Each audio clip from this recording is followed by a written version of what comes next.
For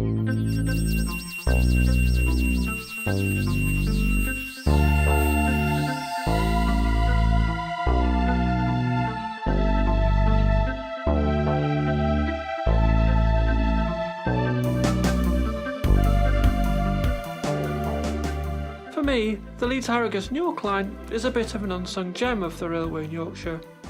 Shorter and not so immediately imposing as its more famous cousin, the Settle to Carlisle line, it does, as I hope to show, boast some wonderful scenery, amazing viaducts and interesting features, along with an eventful past and hopefully a bright future.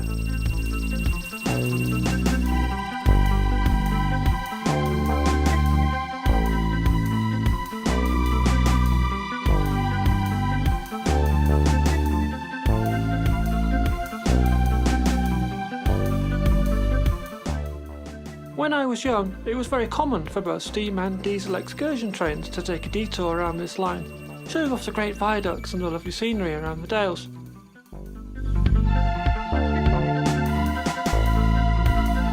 Nowadays, you only see old Sprinter and Pacer units ferrying commuters around. There's an intercity train that runs to and from Harrogate once a day, but that's about it for interesting and more comfortable rolling stock.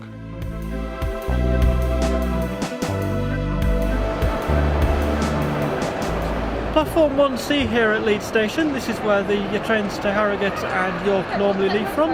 The train board behind me says Poppleton. That's to stop people who actually want to go to York using this train, because if you get on this train, it's quite slow, it stops at all the stations. It takes a good 40 minutes longer than the fast train which goes the other route using the Transpennine or cross-country units.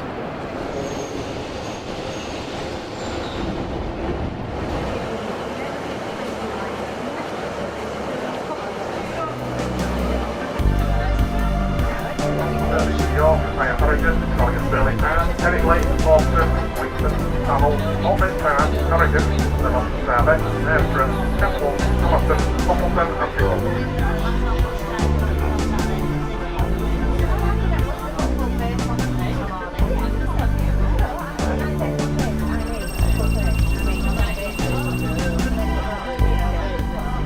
That's Armoury Junction. The line on the left goes off to Ilkley and Shipton and eventually goes up the Settle to Carlisle line.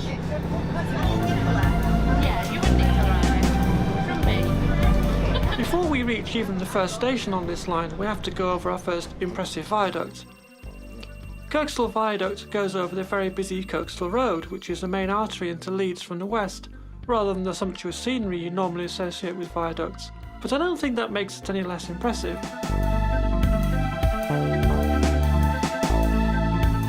The viaduct was built in 1846 to a design by Thomas Granger, who designed a lot of the features of what used to be the Leeds and Thirsk line. This magnificent 23-arch viaduct goes over the River Aire, the Leeds-Liverpool Canal, a minor road into Armley, as well as the main road you can see. I never failed to be impressed when driving under it, which I frequently do twice in one journey because I use both the roads it crosses. Burley Park is a fairly ordinary station really. It serves mostly the student area of Leeds, as does the next stop, Headingley. Both are very busy though, and of course Headingley station is near to the famous sports stadiums. The park, after which this station is named, is a nice if unremarkable urban park, and it does have rather a nice bandstand, which sometimes hosts late evening drone music events, which I've often taken part in.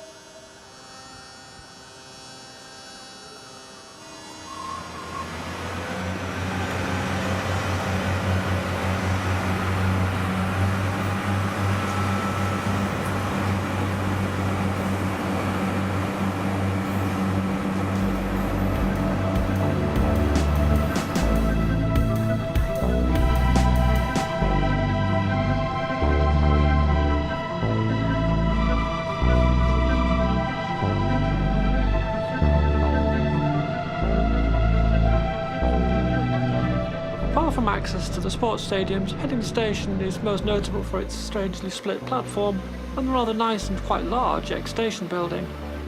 That building is now used by a local business and it's nothing to do with the local railway.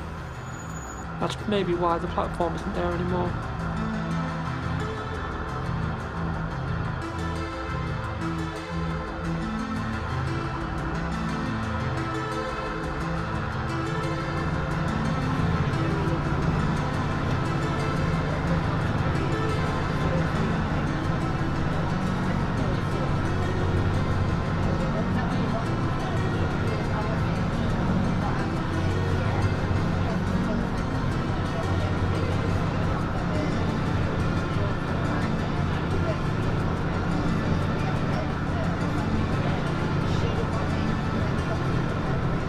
Horsforth is my local station. It's also the nearest station to Leeds Bradford International Airport. That's not a particularly useful piece of knowledge because there's currently no easy way to get from one to the other without a car. There have been various plans to remedy this. The latest idea seems to be to site another station a little bit further up the line with some sort of link to the airport from there, possibly connecting to the buses that run to and from the airport car parks. Tram trains have also been moved as a possibility, which will also require electrification, of course. I believe it when I see it, though. A normal rail line is out of the question because of the steep gradients involved. Horsforth is the only station on the line, apart from Harrogate, that has a direct train to London. Just the one, which goes in the morning. For some reason it doesn't stop here on the way back, but it barrels through as it heads back to Harrogate in the late evening. It looks quite impressive in the dark.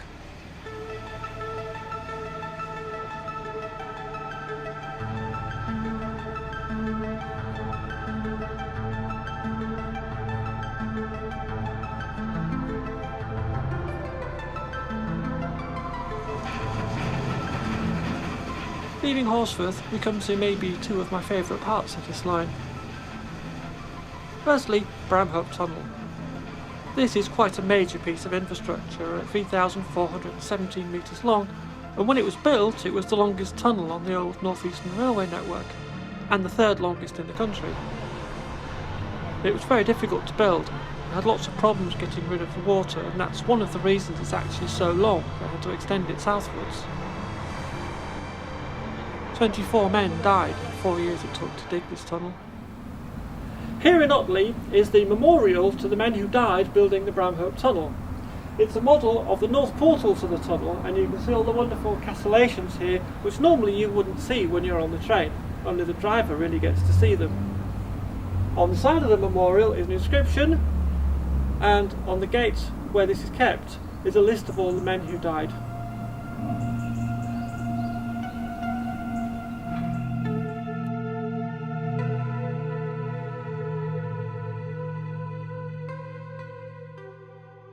After completion, the fantastic castellised north portal to the tunnel was used as a residence for railway workers. Around the Bramhope area you can still see a sighting point for the tunnel, and the vents too.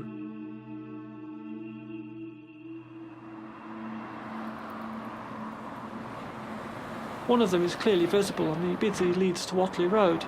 Another one seems to be closed up and I'm not sure why. The other two were on farm or common land.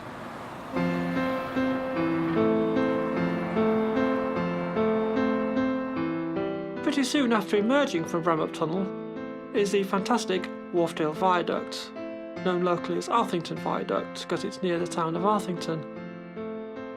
As with Kirksall Viaduct and Bramhope Tunnel, it was designed by Thomas Grainger and opened with the rest of the line in 1849.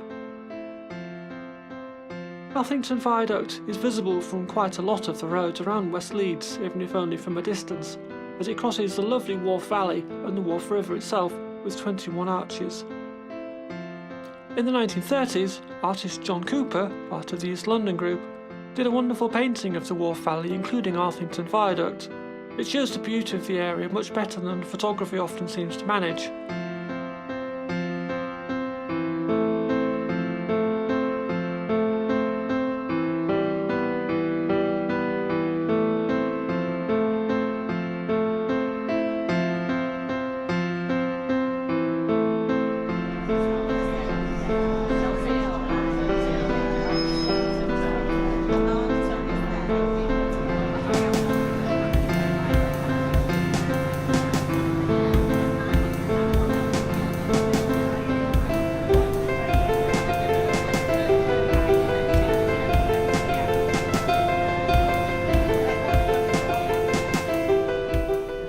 panel shows the demographic changes that have happened in the history of the railway quite distinctly.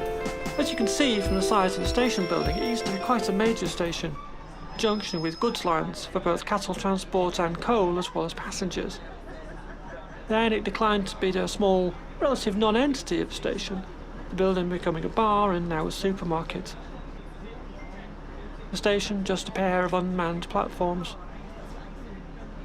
Today, it's another busy commuter stop with a large car park, serving several villages in the area, connecting them quickly to Leeds and Harrogate. Despite the ageing rolling stock, this is still by far the quickest way of getting into Leeds at rush hour. Shortly after Panel Station is a very sharp curve. Often you can hear the terrible screaming from the wheels of pacer trains. As we head out onto the jewel in the crown of this railway line, the Crumple Valley Viaduct. There's plenty of time to appreciate the beauty of the valley when on the train, because there's a 20-mile-an-hour speed restriction on the bend, but the viaduct is of course best seen from the surrounding countryside itself. Its 31 high arches tower over the Crumple Valley, and they're quite a distracting sight as you drive up from Leeds to Harrogate on the A61. The material crumpling, which you don't see a great deal of these days, was partly named after this area, as ICI had their head offices nearby on what is now the Great Yorkshire Showground. Like Arthington, this viaduct is a Grade 2 listed structure, actually a Grade 2 star. But this one was designed by George Hudson rather than Granger, because it was not part of the Leeds and Thirsk Railway like the others we've seen. So I'm at the Great Yorkshire Showground now, and behind me is the other Crumple Valley Viaduct, known as Crumple Low Viaduct. It's not in use anymore. The line closed in 1951, partly because this viaduct is beyond economic repair. If you look to the north there, you can see where they've tried to repair it. The railway used to come from Panel under the main Crumple Viaduct and over this one and round to Starbeck, which in those days was the main station for Harrogate on the Leeds and Thirsk line. And on top of the viaduct here, you can even see where the old telegraph poles were that were part of that railway.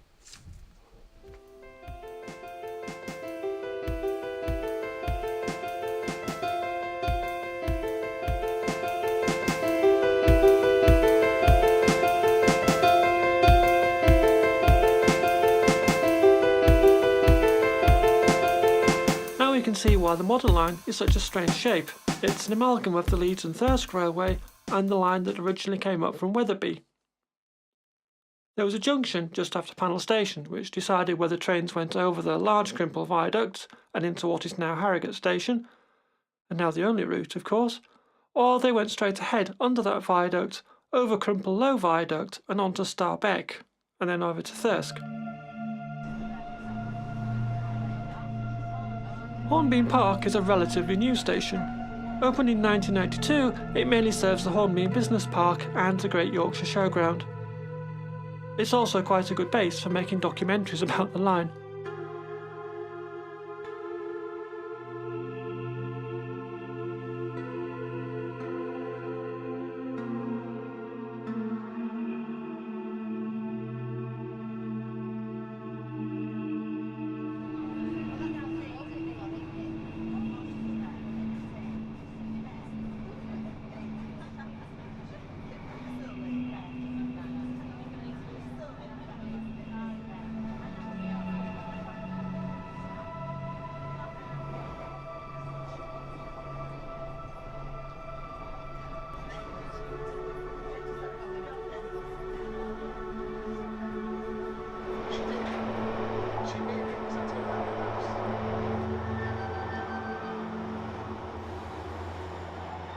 So this is Harrogate. We're about halfway down the line now, and this is where half the trains will stop and reverse and go back.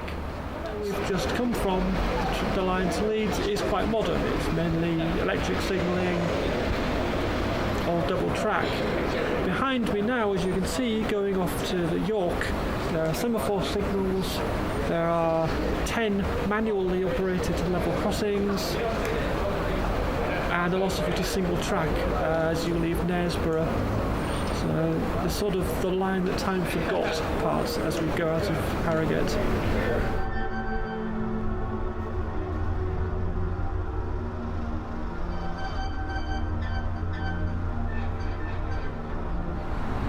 When the railways were first built, most people coming to Harrogate were coming for this, the Royal Baths. Currently it's a Chinese restaurant. Nowadays, most people coming to Harrogate are coming for the conference centre, home to all sorts of events, from political conferences through to 3 weeks worth of Gilbert and Sullivan and trade shows.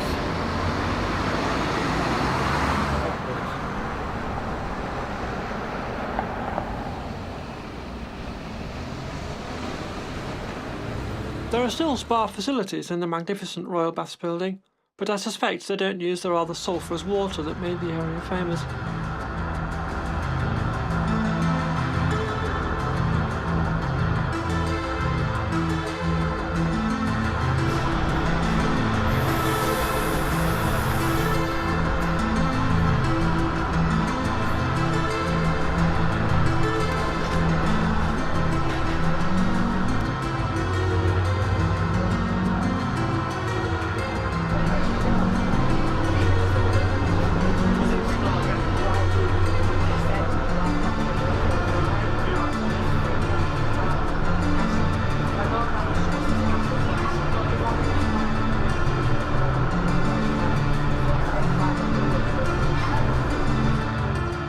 Starbeck is the original station for Harrogate on the Leeds and Thirsk line, where the line branched back to the current Harrogate station or north onto Thirsk.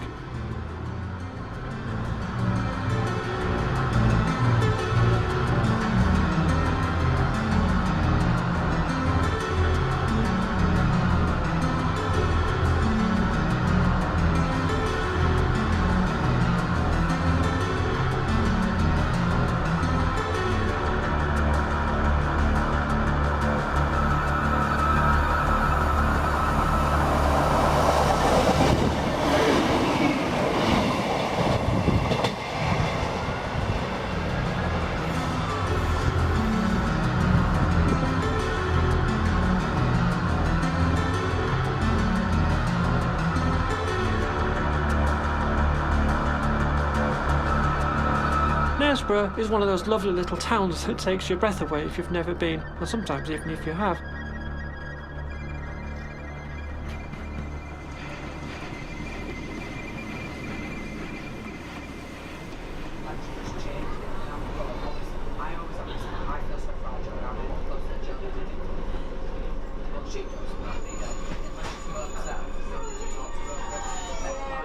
There's this amazing viaduct that crosses the River Nid as the train enters the station.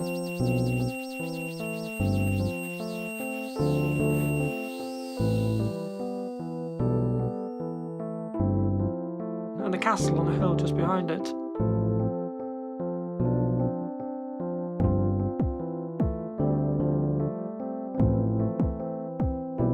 The castle has its own ravens and a raven keeper. And from here, you get a wonderful view over the valley. Boats sailing on the river, quaint cottages with thatched roofs.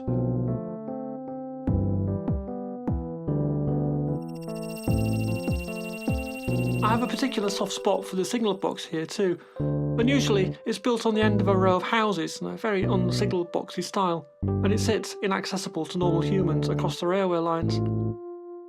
No chance of railway enthusiasts sneaking a quick glimpse of the levers through the windows here. Knaresborough is also home to Rooster's Brewery, whose beer I'm quite fond of. The station platform on the left used to have a pub that served their beers, but it's sadly closed.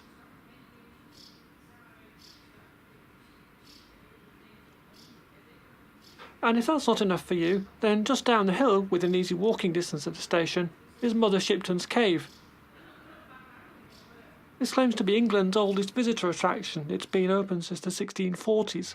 It's home to a prophetess and a petrifying well. And on to York, via the line that time seems to have forgotten.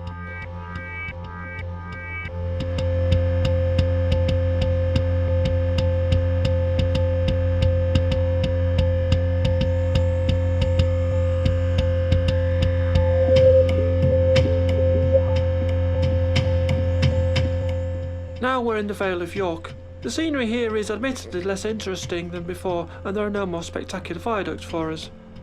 There are still some interesting places though, and the line has some very retro features.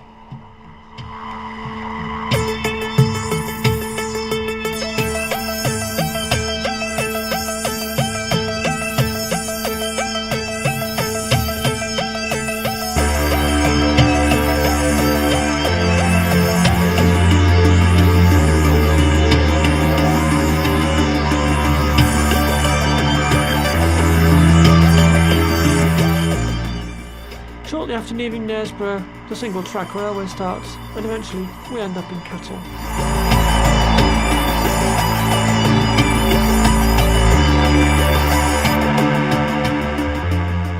Cattle, a station in the middle of nowhere, or at least in the middle of Yorkshire. That's the claim made by the Victoria pub just next to the station.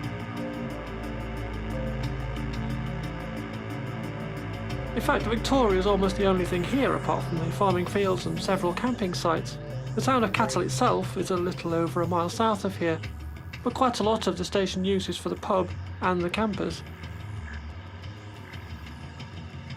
The pub, and they're not paying me to say this, does serve excellent meals and is genuinely a destination in its own right.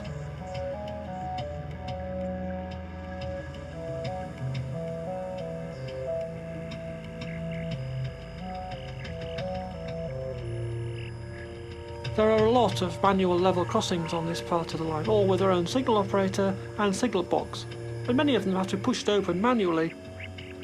Sometimes that signal box is just a porter cabin and the frame is open to the elements.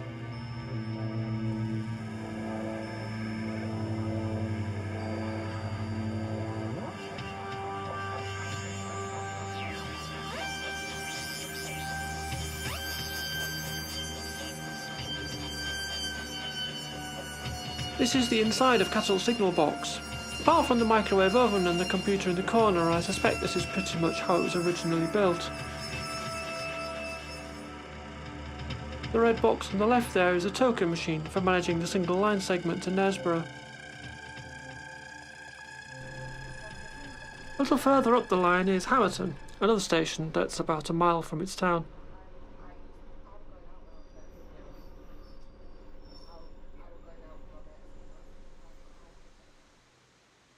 Kirk Hamilton is distinctive, not for its pub this time, but for a lovely ancient church.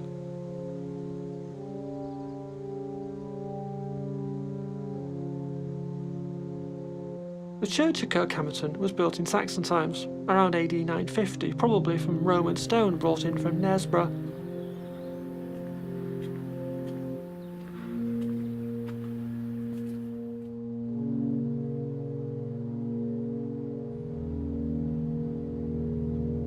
It has, according to the brochures, been knocked about a bit over its history.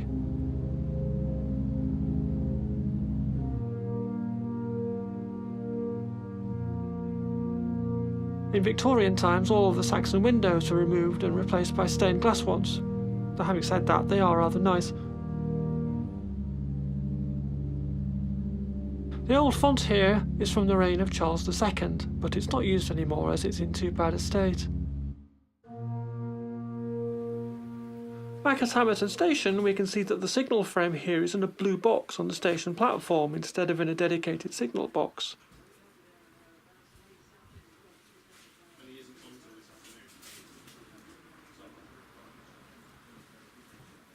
The token carriers are hung on a hook in the signal operator's office. The tokens themselves are put in these so they can easily be handed over to the train driver. I said earlier on there were lots of manual operated push level crossings on this part of the line. Cattle and Hamilton both have them, but there are also some that are not attached to stations. There's Hamilton Road between Cattle and Hamilton.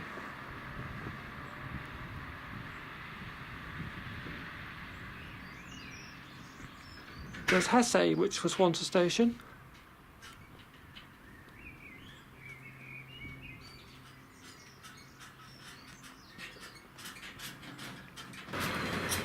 And Marston Moor, which was also a station and is named after the famous battle in the Civil War.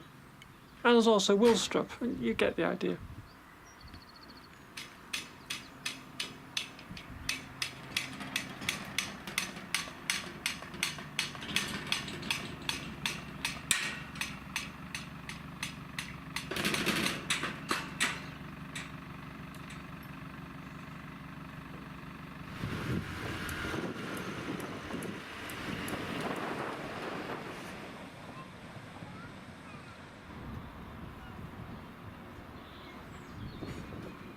Poppleton Station has the last of the manually operated push-level crossings.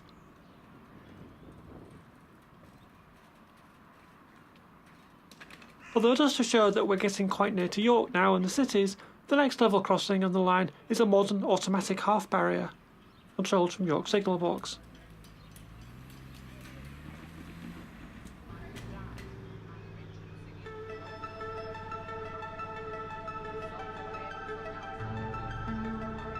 There are plans to improve the service on this line. All of the Pacer trains are due to be retired by 2020, and I believe the single track parts between Knaresborough and York are listed to be upgraded to double track. More frequent trains are also promised, including more intercity trains to and from Harrogate, and more frequent ones on the line in general.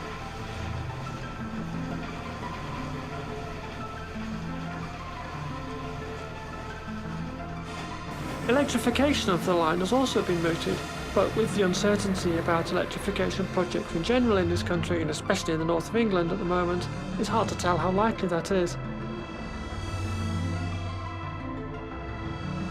If it goes ahead, I just hope they'll let me do some filming of it. It should be really interesting.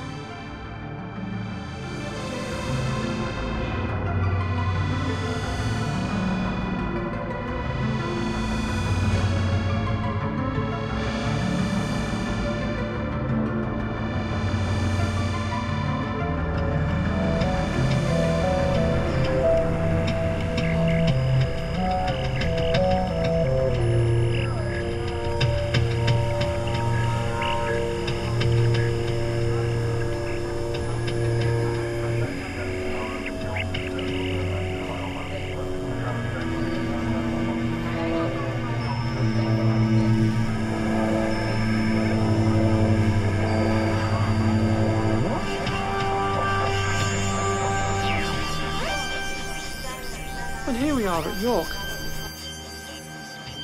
What more is there to say about York that hasn't been said a million times already? It's home to one of the best railway stations in the country, and also my second favourite minster. It is, of course, one of the top tourist destinations in England after London.